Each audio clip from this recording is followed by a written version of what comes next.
Welcome to the Healthy and Wealthy Retirement, where your certified retirement counselor, Mark Struthers, takes a holistic approach to retirement, going beyond finances and embracing holistic well-being. This YouTube channel will address everything you need for a healthier, a wealthier, and a happier retirement. Here is your host, Mark Struthers. Welcome to the Healthy and Wealthy Retirement. My name is Mark Struthers, and thank you for joining us. We're brand new. The podcast and the YouTube channel is brand new, and we have yet to have a real guest on. Those of you who maybe followed the Minnesota Nice Investor Goes to College years and years ago, we were guest focused. Other than an assistant, and then my son, my 17-year-old helped us out with prioritizing retirements. We haven't had a real guest. We haven't had someone that bring a lot of knowledge and given. It takes a village. We only know so much. We need to have more people out there who can help us. The reason I started this podcast and YouTube channel was I've been in the industry for over 20 years. First half was on the CFA side, if you will. It was institutional, it was operational, but then retail and watching clients go up into and into retirement, friends and family, watching my parents. It was clear that there was a lot more to it to have a healthy, a wealthier, and a happy retirement than just the financial. So that's what I was trying to touch on. So when I first stumbled upon this guest on LinkedIn, it was serendipity, and she can probably correct me. My English major wife certainly can. But today we have with us Alara Rosenberg. She is the founder and the retirement counselor or coach. She can clarify what she likes to call herself with Align RX. Welcome, Alara. Yay, awesome. Thank you so much, Mark. I'm really happy to be here today. Thank you. Yeah. As most of you know, unlike other podcasts, we try to keep these fairly short, but we're going to try to get as much out of Alara as we can. It's not the quantity, it's the quality. And when I used to start off, I used to want to get something personal. So it's October 11th. Here in Minnesota, it's a beautiful fall day, maybe a little warm. But I have to ask, do you like fall? And what is your favorite part of fall? Activity, sport, event? Do you mind sharing that with us? Sure, yeah. Fall has become, throughout my life, my favorite season for sure. In Colorado, the colors are changing on the trees, and we actually have an influx in tourism because people are coming just to drive over the mountains and look at the colors changing. Oh, really? Yeah, Okay. the aspens glow a bright golden yellow, and you can just like watch, they'll call it the magic carpet across the mountains. And so out in Colorado, I grew up on the East Coast in Pennsylvania, Okay. which also has its own beauty with the color changing leaves. But Yeah, that sounds here, different. yeah, the pastime is like driving across the mountains and seeing all the colors. Oh, it's just beautiful. Oh, perfect. Yeah. We have this here. Obviously, a lot of woods, a lot of lakes, and the North Shore I think is big. But yeah, we have a little bit of that. Probably a different shade of color. I think you're more majestic. I'm guessing. Yeah, yeah, very beautiful. And then just perfect weather, really. It starts to get crisp and chilly, but also with a lot of sunshine. So Yeah, I great. mean, one of my favorite things is running. My oldest is a runner. I tried to structure my habits around my sons, but one of them is a runner. And these cool mornings where it's like 45 or 50 to have maybe not your colors, but some good colors and the sunshine. Yeah, it's a beautiful thing. Yes. Well, thank you for joining us. And as we get started here, why don't you tell us why you started a non-financial retirement counseling coaching firm? You can tell us kind of how you like to describe yourself. What made you get into this? Because it is pretty unusual. I think it's needed. As you can tell, I started what I was doing before I even met you, but what you're doing is fantastic. Why don't you tell us a little bit about what you do and why you do it? Yeah, awesome. So I generally say I'm a holistic, non-financial retirement coach, and that's how I identify. And how did I get here? It was a lot of puzzle pieces coming together. My background is in education. I started out in math education, teaching in public schools in the States. And then I went back to school for adventure education, where I focused on adventure-based counseling, as well as a few different areas within that field. And I was doing wilderness therapy guiding before and after that. And then my most recent job was in a project-based learning alternative high school where we were traveling around the world and learning in a very different model. And one of my main jobs there, I was also running the math program, but I was mentoring passion projects for students. Okay. And so this was one of the puzzle pieces, one of the main ones that came together into the retirement coaching, because I'm coaching high schoolers how to figure out what they're really interested in, what they're passionate about, and how to really explore that in a meaningful way. How to develop the skills and techniques that they need, how to reach out to experts and take classes, find resources, and put together something that they actually create. And until this job, I realized, well, I never learned this in traditional education. I'm learning this through teaching in this way. And so that was part of the piece eventually where I'm led to this retiring population where I'm realizing most people haven't learned this, especially through more traditional years of education. Things are changing now, but it's something that actually takes practice and being able to figure out how to explore your passions in a real way. And Yeah. Some people I think say it, but it's kind of like expecting a child to just come out and balance a checkbook if they've never been exposed to it. The idea that you're supposed to just come out and do it. Interesting field. So you were very empirical with the math, very quant-like, but yet you went to the more of the, again, holistic, the more of the, I guess, the other side of that, the more of the qualitative. Is that correct with the yeah, outdoor yeah, skills? there was definitely a shift. I realized I love teaching math, and I realized I really like the teaching aspect of it, Okay. if that makes sense. The And math less so. yeah, the math less so, which is strange because I love teaching math content. And then throughout my years, it was more of this, okay, the adventure aspects and outdoor education, and then creative aspects. I also started doing therapeutic yoga, was certified in that, and teaching yoga and learning more of that like holistic side, teaching students about mindfulness and meditation and tying everything together that led me more into this spirituality as an aspect and creativity and adventure. And those are Oh, actually three of the main components of the program that I run now: adventure, creativity, and spirituality. oh, fantastic. I just saw some pieces done where they talk about the folks not being in nature, especially kids, how that has a Hmm. pretty dramatic impact and part of that social media Yes. and not working outside. But yeah, the stats that they were showing were pretty dramatic. And I will say, as someone who kind of gave up camping when I got too busy with work, I've always thought my boys don't spend enough time. So it seems like what you're doing is fantastic. Yeah, yeah, that whole technology aspect, I guess, is another thing that as adults we're all learning along the way as well. So in education, we're teaching children how to manage social media and AI and things like that, but as adults, we're learning them as well. And specifically looking at the retiring population and aging adults, it's all there at the same time, but without as many resources or support for how Yeah. to navigate the changes, the tendency toward addiction with the things, and how to actually use them in the best way. So that's all a piece that ties into what I'm working on.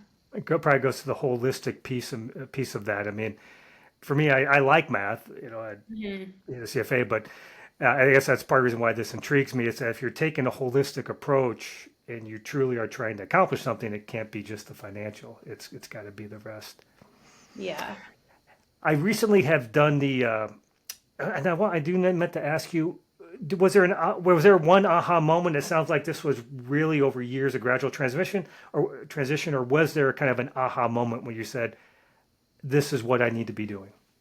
Um, yeah, so there was actually in this last job that I was talking about where we were traveling around the world, that job really isn't intended for most people for decades because it's quite exhausting. You know, you don't have no like grounded stability and rooting. And so I was looking for that, knowing that it was time for something else. and actually, okay, I'm finishing this job. I know I'm going to take some time off just to travel for myself in between and figure out what is next. And that was actually a time where I felt a little piece of what it might be like to retire, because I wasn't looking for a job right away. I was taking time off and really had freedom to do whatever I wanted. And I felt a lot of these things that I now help clients with. It felt like, okay, I have all this time, which felt so good for me about 3 weeks. And then I was like, oh my gosh, like I have no routine. I have no structure. I don't know what day of the week it is. I have nothing like meaningful to work on. All of my friends and social connections were my coworkers and my students. And now I'm not part of that community. So I feel like I have no one. And there's just nothing, there's nothing to work on, and there's no reason to, like, I felt like, oh, I have all this time to work on this writing project that I'm doing and this art project that I'm doing, and I found I wasn't doing any of it. I was doing more when I was working, actually.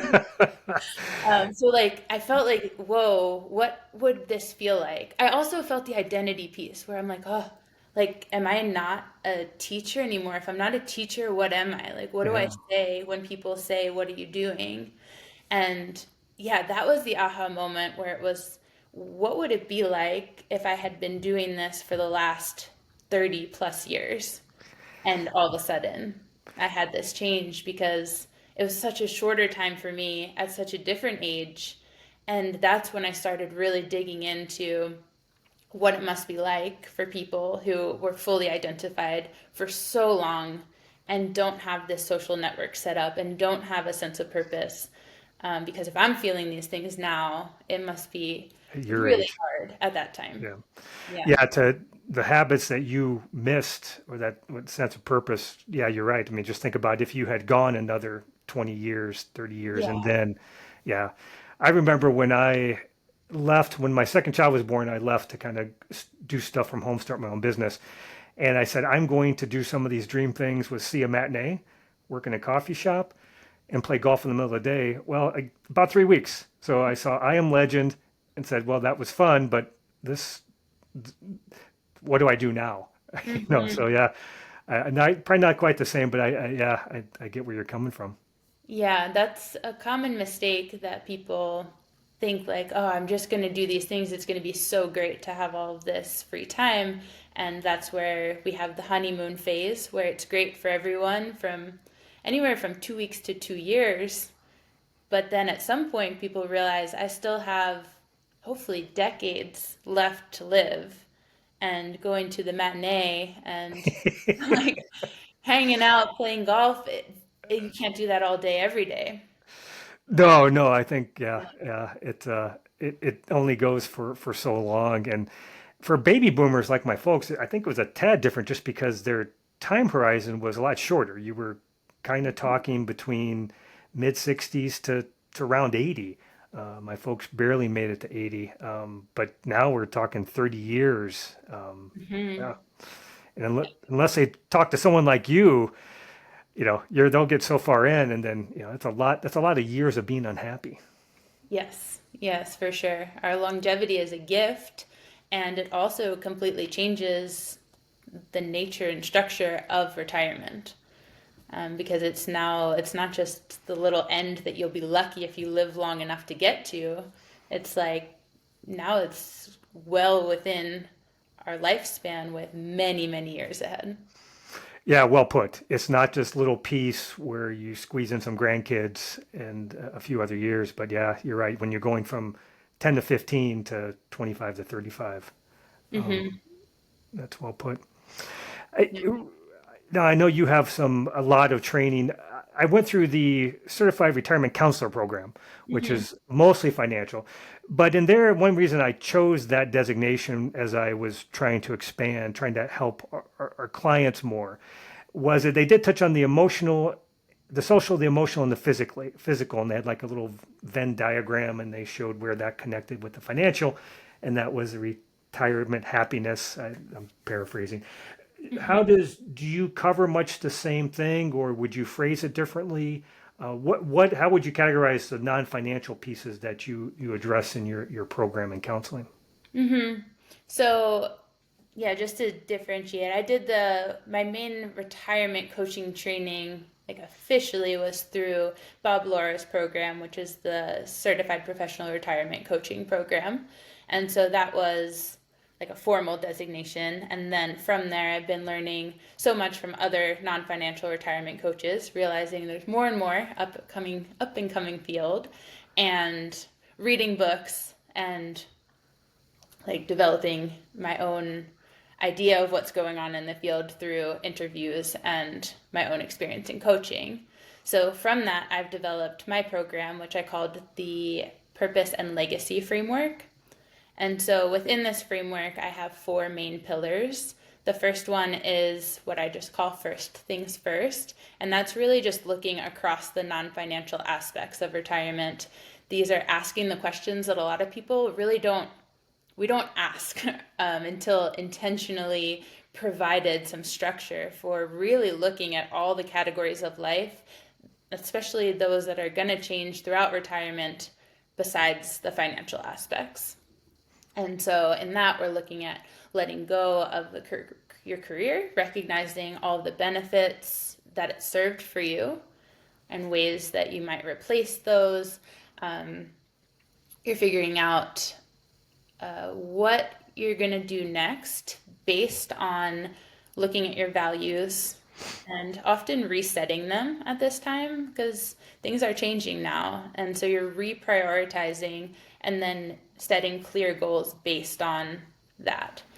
And yeah, that's kind of that first part, is setting the foundation, depending on where the person's at, realizing all of the difficult emotions are actually quite normal through this phase, and just support through that transition. And so after that piece, and that piece is kind of the one that I feel everyone should go through, at minimum, really taking a look with intention at these different areas.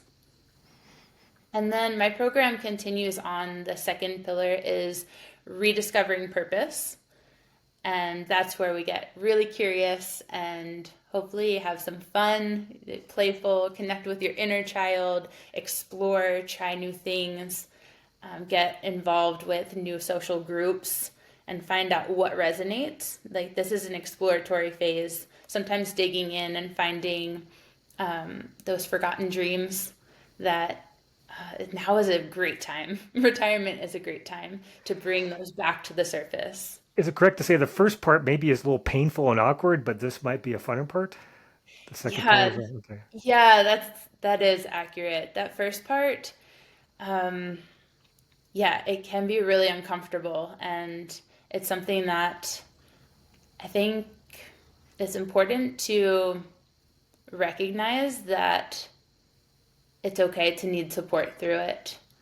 I often find people are embarrassed that they're experiencing difficult emotions through this retirement transition because society says it's supposed to be amazing, butterflies and rainbows, heaven on earth. It's what everybody has worked their whole lives to get to, and you get to it and you're like We're It's not unicorns and rainbows. We're yeah. like with me in the matinee, it's like, well, this wasn't great. Yeah, but that was my whole That, plan. that was I've been dreaming about this. Yeah. Yeah, Interesting. so that really is, that's a great way to put it, that we want to like let those feelings be there and accept and process them in a healthy way and allow whatever's coming up to be there and address it and have support around it. I'm not sure if this is correct, but I think our willingness to seek help overall with kind of mental health, is this a little bit of the same where people still feel like I should just be happy that I'm retired, uh, that I shouldn't have any issues, even though, like you said, your identity, your social circles, and you see it with folks who are laid off, where all of a Hmm. sudden their social group is dissolved. I mean, it sounds like maybe people are starting to open up a little bit as far as, or it's understandable that they feel out of sorts given they people think that they should be happy, and and not complain about anything. Yeah, totally. Especially when the finances are in place and it's like, what do you have to complain about? Like what could be hard about your life right now? And yeah, sometimes it is harder because you don't have that purpose that comes with going to work and the collaboration of a common goal that comes with being part of your work team, whatever it is. And yeah, just that structure and meaning and yeah, there's a lot of things, a lot of benefits to But work. yeah, I think my folks were probably a good example. Their financial piece, because I think wealthy is a relative term. Hmm. You can have millions, but you spend so much or so many obligations, you're not wealthy because you're always on edge. But you can have a $50,000 pension, Social Security, and have a very happy life. My folks were the latter. They did not have a high standard of living, uh, but financially they were always content. But I think even in their shorter baby boomer retirements, they lack some of what you're referring to as far as the social connections and some of those other things.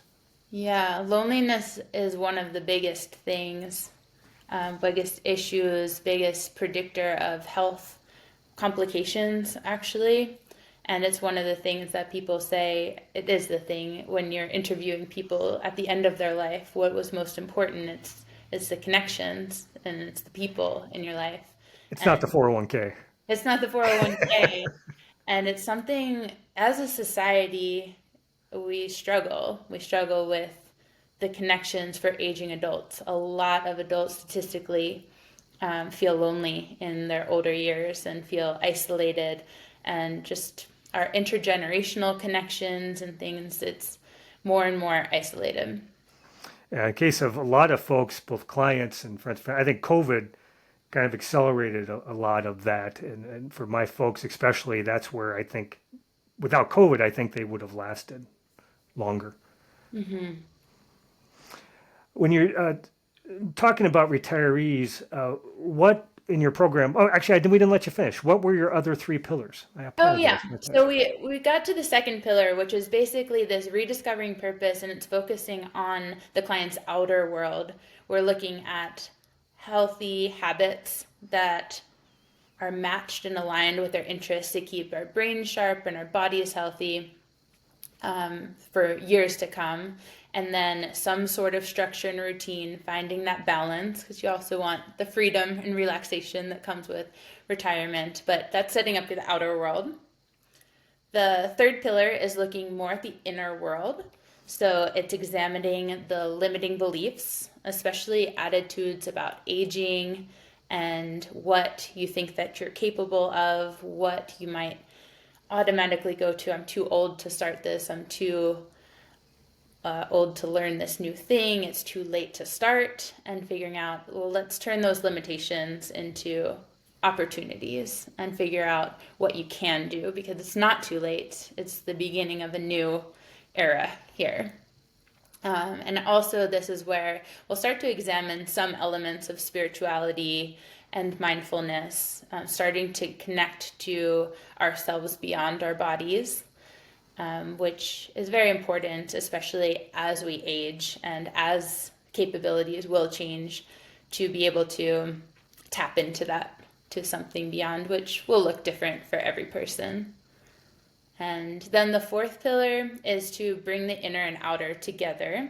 Start to think about, after I'm gone, how will I like to be remembered? Oh, really? Okay. And we create what I call the Inside Out Legacy Project. And this is some tangible way to represent the meaning and value of your life, to pull together your experiences, your wisdom, your lessons that you've learned. And it's a really intentional way at this retirement transition to reflect on your life so far, everywhere you've been, how far you've come. And then at that same point, you're pulling it all together and then starting to look forward, because you still do have so much time to live. And the idea is to come out of the program feeling like you know what you want to do to spend your life in a meaningful way.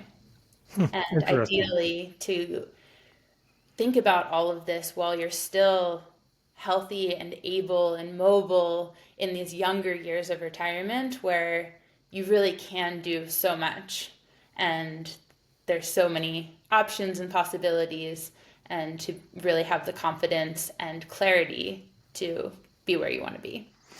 And much like with financial planning, especially holistic, the sooner you address it, the more options you have. No Yes. plan is perfect, but I'm guessing it's the same thing that if you start to address these other things, you have a better chance of success. Is that correct? Yeah, exactly. Exactly.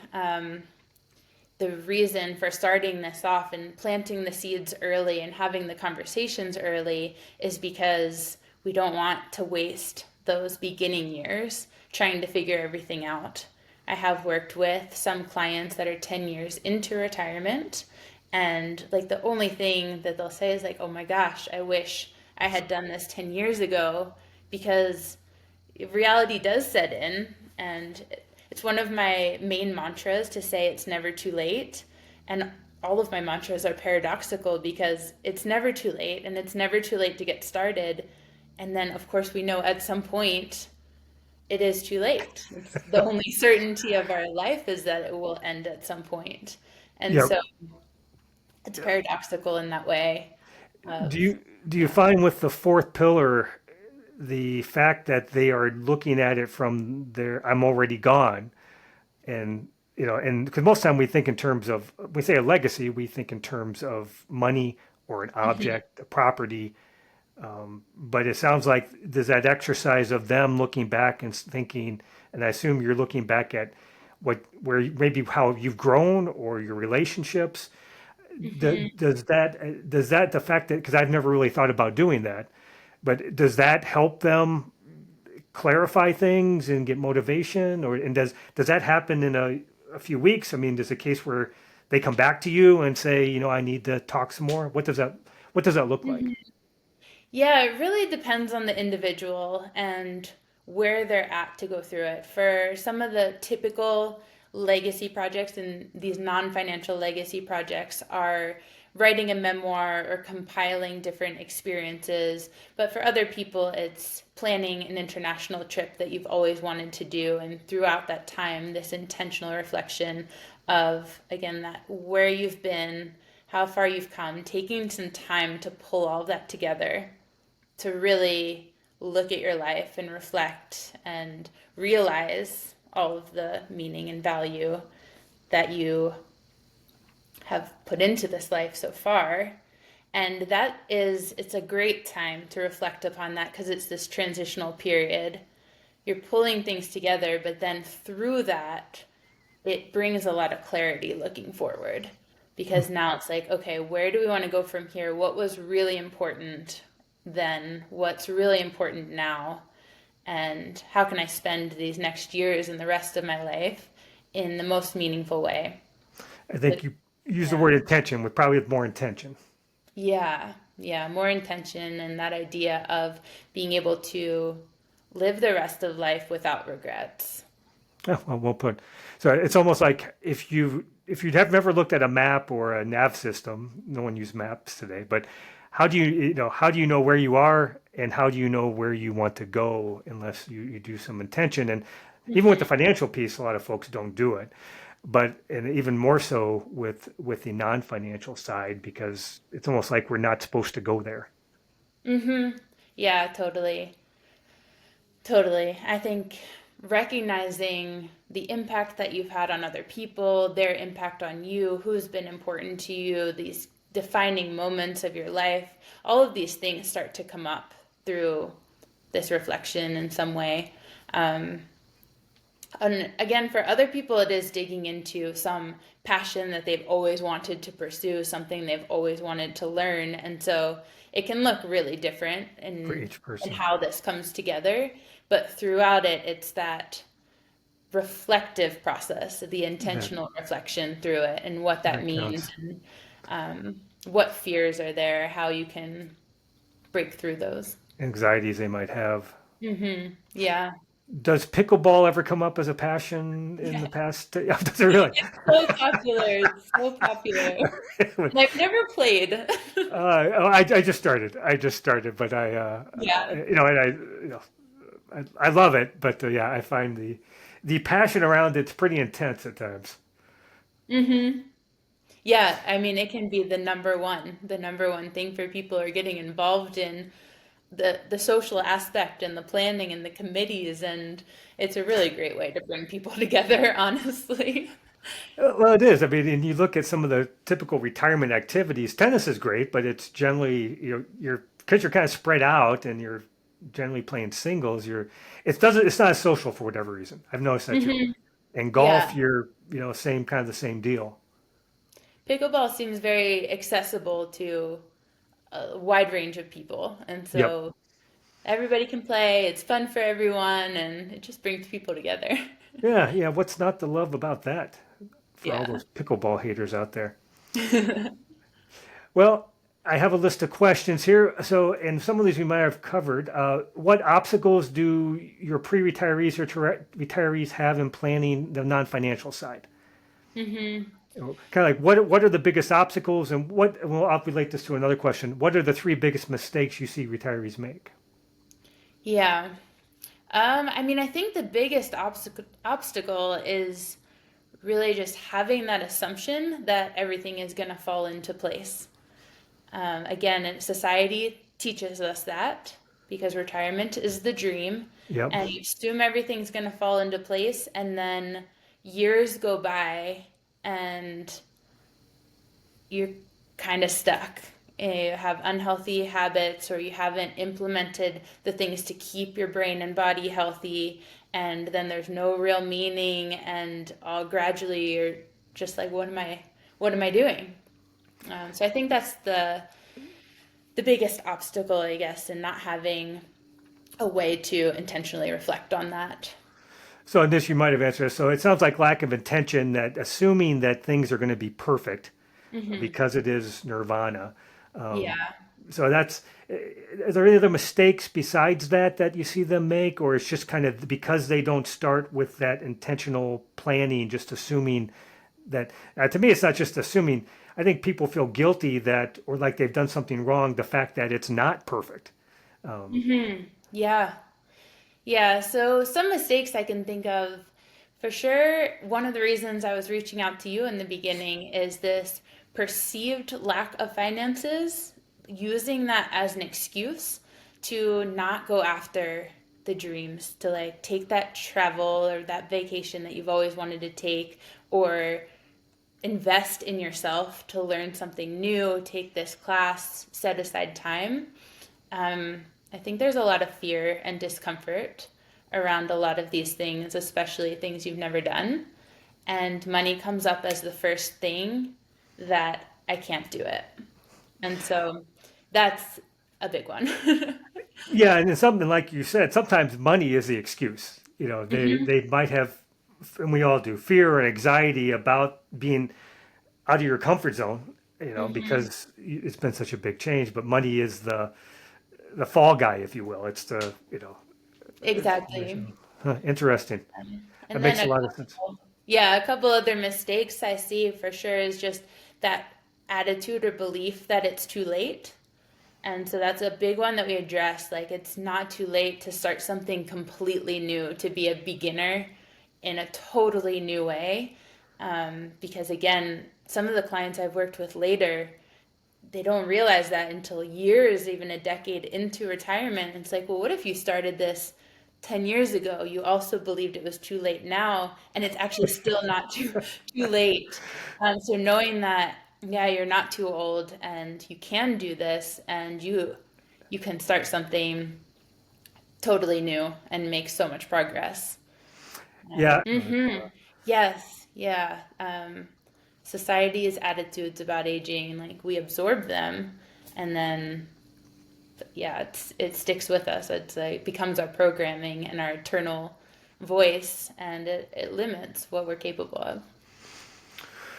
when you do go through this, and you've probably already answered this, is what's the biggest change? And it's probably, and I guess if I had to answer for you, is they have more intention. But what's the big? When people go through your program, they go in, they come out. What's the biggest change that you see? What's the, if you had a if aha moment, maybe it's not the right word, but what's the paradigm shift, if I can use that word? Yeah, I think that's a great way to phrase it. The paradigm shift, really shifting into a new identity. Um, at the beginning of the retirement transition, generally you're completely identified with former roles that really don't exist anymore. So it's the career. For a lot of people, it's also being a parent, and raising your children took some decades, Yeah. and they're usually about the same time, like through that transition where you're no longer a caregiver in the same way to your children, and you don't have this career. So now, who are Who are you? you? What are you? What are you doing with your life? And so it really is that identity shift. And through that, we have those belief changes of like really who you are and how you're looking at the rest of your life, changes in your ability to embrace new things and have confidence trying something new, or in trying out your own passions and projects. And yeah, really seeing retirement as this new beginning instead of an end. And Well put. yeah, and Kind of developing your having the life courage. around that new identity. So your habits are changing, and you're developing your schedule and routine and the things that you do around that person that you want to be. Interesting. Yeah, I work with a lot of high earning professionals. I have a family member who is very accomplished, and I'm not sure if she would admit it, but I think for her not to be able to tell someone she is this, this, and this, or be able to say I'm a mom or a dad or whatever it is, Hmm. that's a big loss of identity. It's understandable, but it's see where it causes a lot of harm. That is something in that first pillar that we'll practice depending on where people are at. But how do you answer the question now of what do you do? Because that's one of the first things we ask people when we meet them. It's an easy connection, and you don't just want to say, "Oh, I'm retired," or identify with something that you no longer are, because it causes this abrasion within yourself. So how do you answer that? Good point, which is understandable. Yeah. Yeah. Yep. I'm a retiree for 30 years. When Yeah. you when you go through this with your, tell us more about the groups for those that might be interested. How Hmm. big are your groups? Are there one-on-one sessions? It sounds like it's some are in person. It sounds like they get out in nature. Some are virtual. What does that look like for those that might be interested in working with you? Yeah, so the coaching programs that I offer are either 3 months or 5 month right now. And through that time period, it's like quite intensive, where we'll be in contact with individual sessions and periodic check-ins as needed, to be able to like fully support this transformation. And so during that time, it's centered around these one on one coaching calls, and then also an open invitation to join mindfulness classes. I love to teach like chair yoga, as well as breathing exercises, mindfulness reflection things, and group Q&A sessions, and other workshops or things that I want to share are throughout the program, either every week or every other week. And those groups will never go above 10 Okay. per group. And I've never had actually this new program. We don't have more than that at once, but if it were, then I would split us into different groups. And right now within my community, I teach yoga classes and chair yoga specifically to our seniors, and then have events to bring people together. And that's a work in progress, with that goal of being able to have retreats for people who are out of town, and pulling people together from the virtual coaching sessions into like a retreat to be able Huh. to interact with one another in person. That's the up and coming goal. We stay tuned. And it's I know it's a source of kind of passionate debate, especially Mhm. against with some professionals. But obviously, there's advantages to being virtual, but may I assume that probably what you do works virtually, but ideally most effective in person? Is that safe to say?